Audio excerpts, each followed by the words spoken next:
Greetings everyone, I thought I'd do a video on the Horus Heresy 3rd edition reveal, and there's a few things interested in this reveal, a few things that are quite concerning.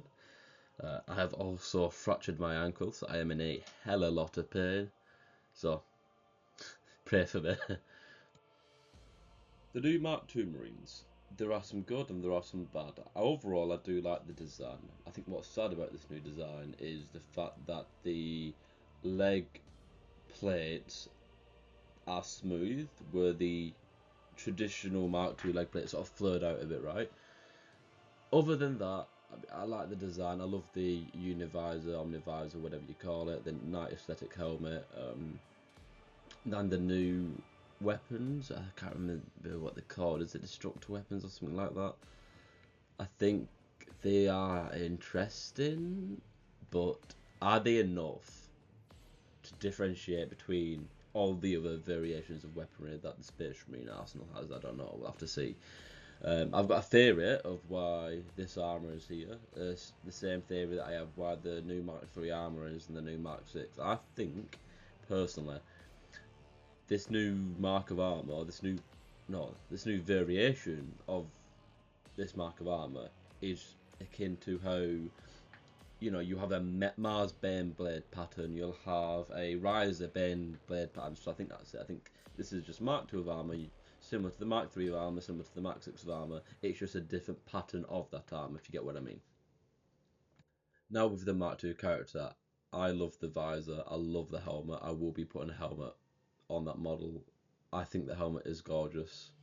I am a simp for sort of the Mandalorian clone trooper T-visor helmet. So this is really good for me. There are some Mark III helmets which I find interesting.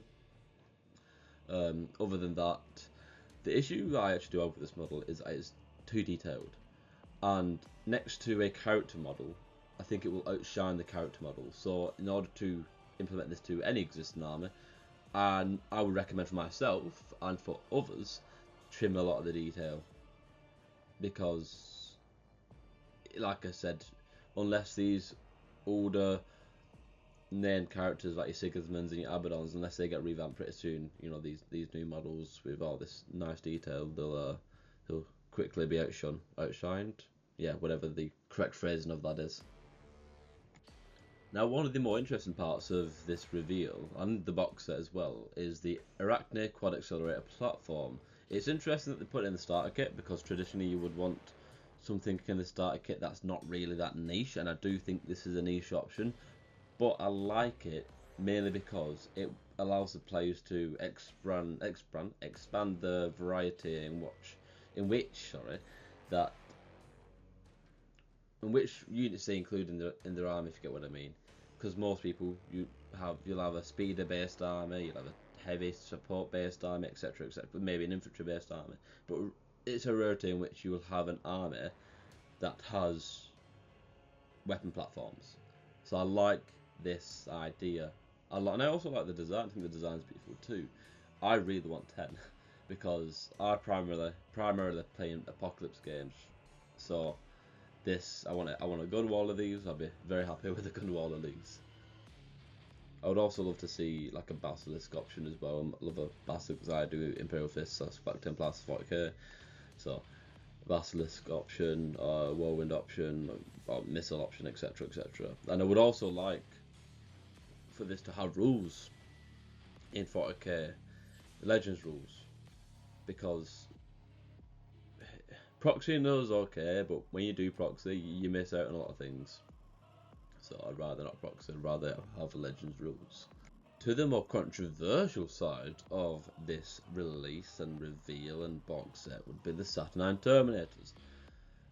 I don't think they are Terminators in which we all traditionally think of how Terminators operate, move, maneuver, etc., etc. I think these are actually mini dreadnoughts. It wouldn't make sense physically for a Space Marine to fit inside that unless that Space Marine was in a condition in which the same condition they also inter that Space Marine to dreadnoughts, essentially like nearly dead, because there's just no room for the arms or the legs. You'd have to be in like sort of a fetal position. Even then, that's sort of stretching it. But I do like the design. I think they've done well to update what would be a sort of 40-year-old model in a way. I can't remember when the first quote-unquote Saturn IX Terminator came out, but I think that was very interesting. Now, the lore behind this is that Vulcan recreated these, and I think that's very similar to how is it Robuta Gilliman and Persia Rabo, they came together and actually created the Sakaran battle tank. If I am wrong, please correct me, but that's my understanding of the lore. So, because of that, is it not possible for these to be manufactured by the Imperium without an SCC, therefore leading that possibility being in 40k maybe? I'm not sure. I hope so. My idea is for like a lot of Heresy units to be in 40k because, first of all, not all my friends play Heresy. Actually, none of them play Heresy. And I don't have the financial capacity or the money to get 2 armies. So I would rather sort of get one massive army and sort of mix in between type thing wherever I can. But the only thing I want to see from this now is like better weapons, miniguns, assault cannons, super flame, heavy flamers, whatever you want to call them. I want to see some more weapons and some more melee weapons from this unit. That's about it from that. Now, this is my favourite dreadnought. I think this is an absolutely beautiful dreadnought. The one thing that I won't say I don't like, no, yeah, that I don't like that I want to change is that a central chest plate. I would like like a Crusade lightning symbol or something like that, some sort of Crusade era symbol to be put on there. But other than that, I think it's an absolutely stunning model. The same critique I have with this is the same critique I have with the Saturn IX Terminators. Just give it better weapons. I like the plasma bombard thing. Not really sure. Is it called disintegrators or something? Destructors? I can't remember what the weapon is called. But I'm just not really quite, for them at the moment. Put a minigun on there. Put an autocannon on there. Put a, if feasible, a mini battle cannon on there. Maybe. I don't know. Because you've got to differentiate between the old dreadnoughts type thing, right? So the Leviathan, it's essentially an up to Leviathan when you look at it. It's got the same weapon mounts, other than the Leviathan has a sort of missile on top. From what we know, the Saturn IX Dreadnought doesn't. But it has to have a different profile to differentiate, or different weapons profile at least, or different weapons anyway, at least, to make it different from the previous dreadnoughts. But I do like it. I think it's a nice design. So originally, I didn't like the Saturn IX Praetor, and I'm still a bit iffy on it now. Maybe it's because I'm an Imperial Fist, so I've got bias here, but I do like the Imperial Fist version, mainly because I do like that axe. So maybe that's just my bias showing, I'm unsure. What I do like about it is this posability. This kit looks to be extremely posable, so I'm really happy about that. The only issue is, again, it's a weapon variation. I kind of wish it was a bit more. Obviously, you got your Power Fist, you would have your Thunder Hammer and what you call it, the axe. But the plasma, the mounted plasma, or the wrist mounted plasma, or the Power Fist mounted plasma, whatever you want to call it. Kind of wish there was more. Kind of wish there was more weapons.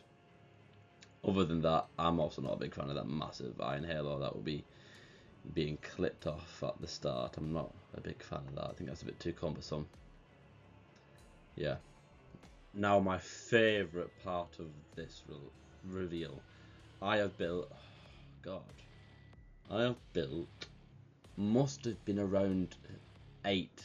I put 6 here.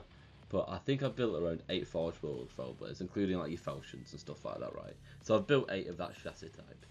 And it's an awful kit to work with. Like any resin vehicle, by the way. I built the Mastodon, that was dreadful.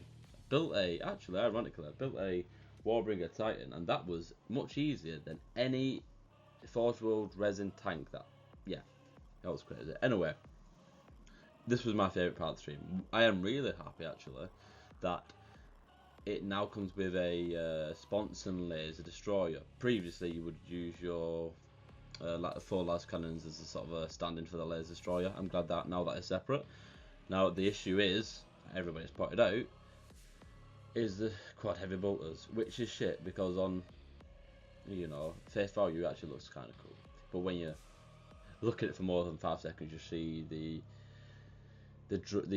magazines on the top 2 heavy bolters, sort of interceding, interacting. What is the phrase? Clipping with the 2 bottom ones. Now, what they should have done is either done a massive what do you call it now, magazine at the bottom, and then have it belt fed to the top. That would have been really cool.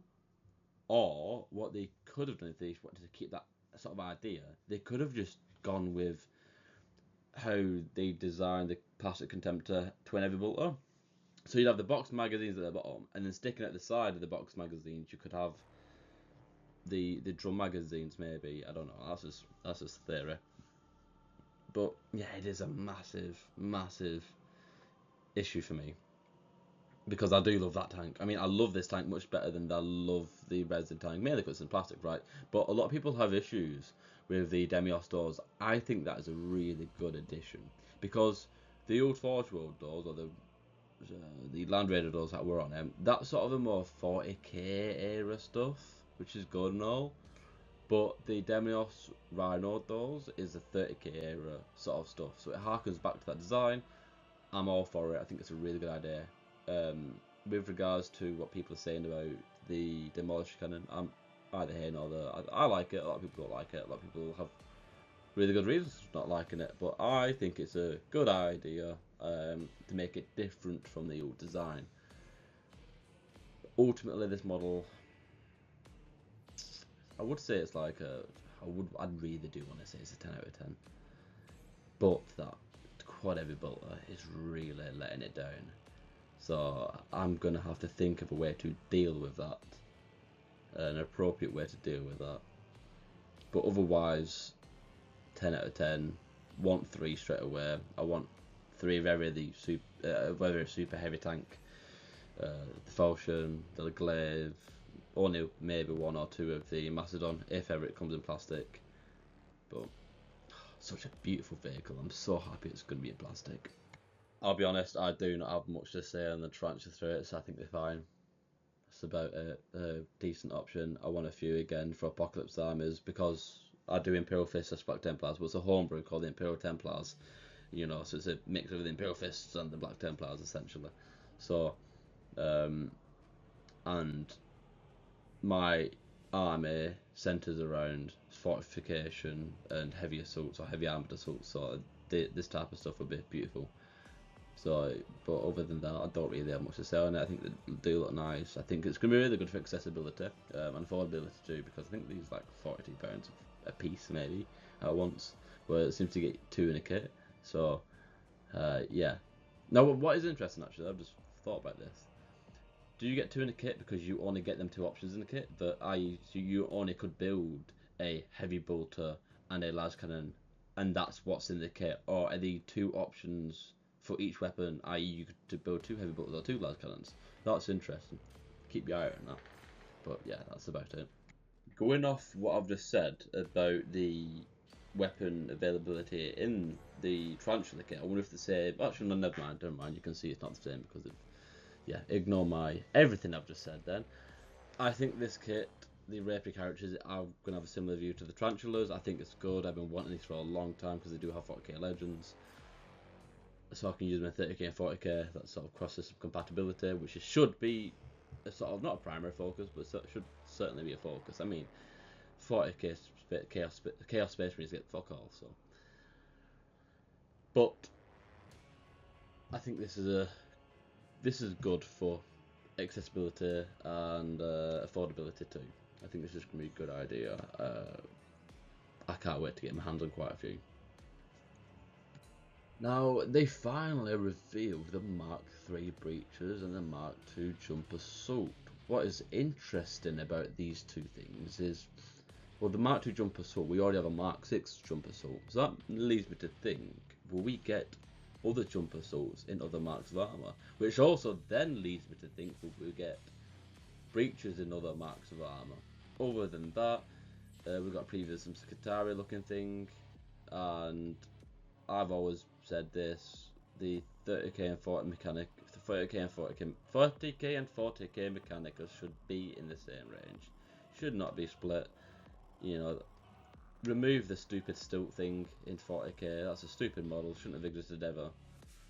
But I do think both armies from both systems would benefit from like unification essentially.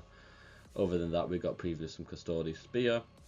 My hopes is, because I do have a Custodian army too, is that we'll get the plastic Terminators, Dreads and Vehicles alongside that release, whenever that release may be. Hopefully not too far in the future, maybe a year's time possibly. So that's an interesting thing too. Now I think one of the more interesting parts of this reveal, and this is because like I said before, love heavy armor, Imperial Fists, Black Templars are my go-to. So this tease, and I do believe it's a tease of a new Cataphracti, because what I've done, I've just went into the Games Workshop website and got a side view of the current Cataphracti kit, and it links up, it lines up, it just aligns up, do you know what I mean? So I think that preview is a new Cataphracti kit, which is extremely interesting. I love Terminators, I love the Cataphracti kit actually, it's probably my favourite. Indomitus actually is becoming my favourite, but it's sort of, Cataphracti has always been up there. It's just sad that the fact that like, we've had to deal with such a Terminator kit that's just not really in line with the current plastic Heresy stuff, do you know what I mean?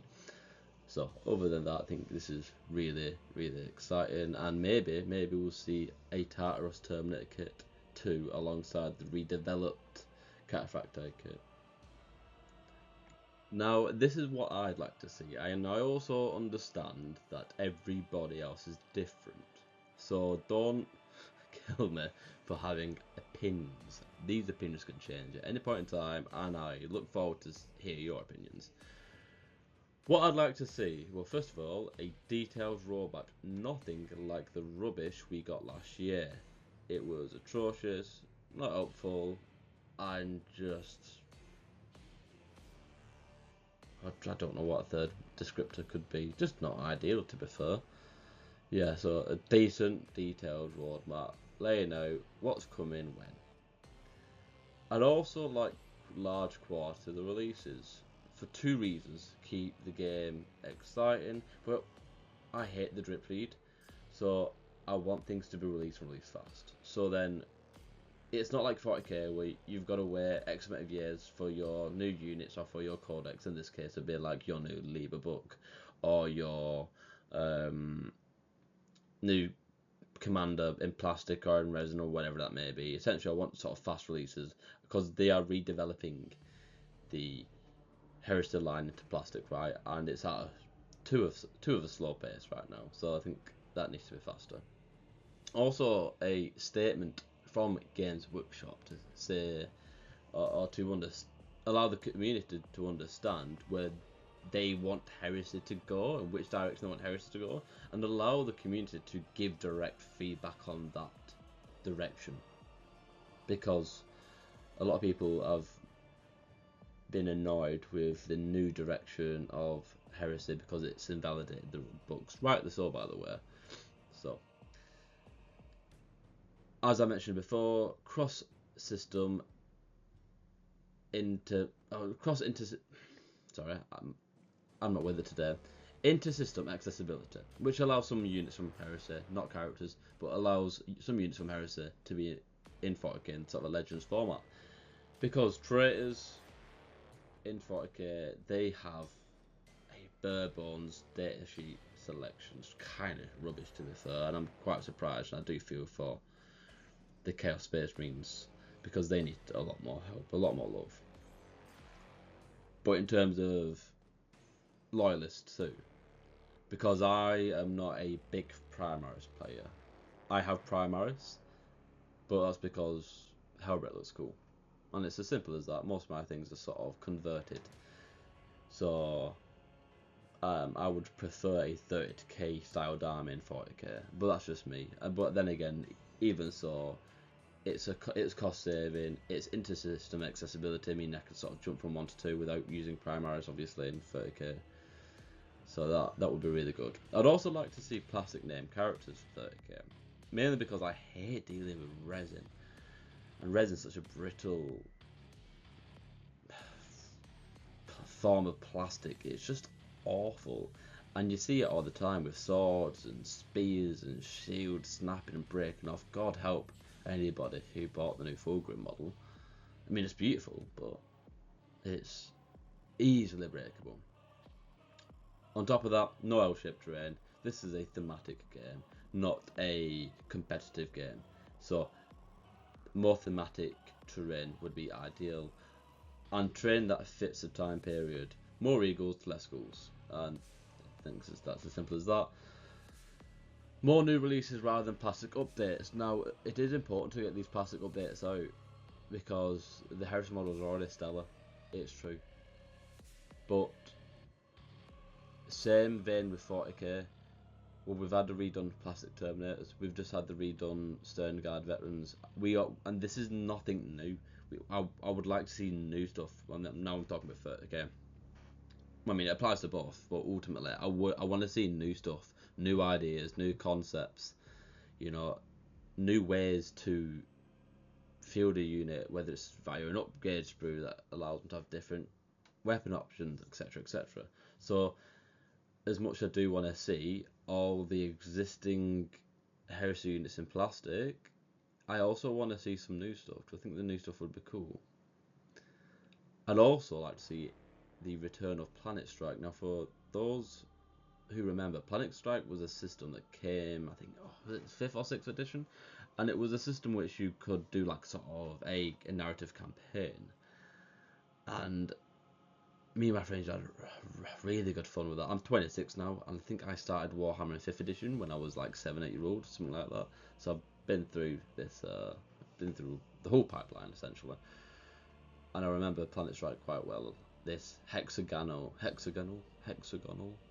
hex-based system, so sort of mini plastic hexes in which you would sort of capture hexes. It's sort of a similar vein to if you played Command & Conquer. It's like a Tiberian Kane's Wrath, I believe, where you can sort of capture cities, capture areas. If you played Empire at War, where you can capture planets, it's similar to that, sort of a global conquest type system, but in miniature form.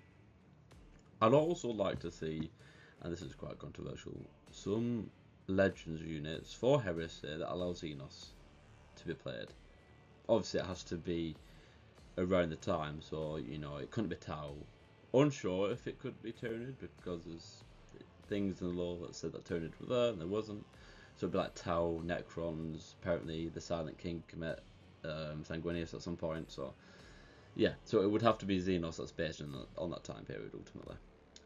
And that just, again, it just allows for that intersystem accessibility type of thing, right? It just allows people to jump to and from systems and to try and learn both systems.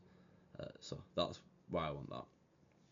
And ultimately, the primary focus of future editions and this edition should be to remove competitiveness. The primary focus of Horus Heresy is to be a narrative-based game where fun, storytelling, and player communication is key. That's it.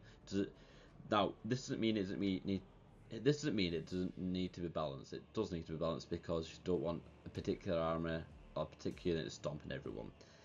But it also shouldn't be balanced to the extent in which 40k is balanced, because that's too chaotic and too unfun and too robotic and less natural. Now, finally, we've got a new edition. I hope it'll last more than 3 years. It does need regular support. The issue is that now it's invalidated previous books, people will be rightly so pissed off. But I guess we have to see how these new rules interact. Yes, be upset and be, annoyed that previous books have been invalidated, but ultimately that's going to happen anyway. It sounds awful, I apologise for saying that, but it will happen. Whether it's now or in 10 years time or 5 years time, right? It will happen ultimately. You cannot stay in the same book forever because there will be issues with that system. So what I'm trying to say is try it. Try the new systems, try the new edition, try the new stat lines. If you don't like it, critique it based on that, while also having the issue with, well, this is a worse system, and now it's a worse system that's more complicated or more complex or whatever. And not only that, you've taken away a system and my books that was a good system, essentially, or whatever your argument may be. I'm not going to invalidate your argument because I think it's a very good argument. The fact that they have invalidated your books is annoying, because those beautiful black books are just beautiful. They're sort of art pieces on themselves, right? So yeah, I think that's all I've got to say. To be fair, I am hopeful. I cannot wait, and I just need more people to play Heresy with. Again, another reason why I want a lot of these units in Legends 40k is because they are beautiful models. But not all my mates have time, or the financial capability to play multiple systems. So it's all good and well when someone says just play Heresy, but it's not simple as that, right? Who am I going to play Heresy with? My wall, type of thing. So it doesn't make sense. It doesn't make sense at all. But yeah, I think that's about it. That's all my thoughts. I would love to hear your thoughts below. And on that note, thank you very much and have a nice day.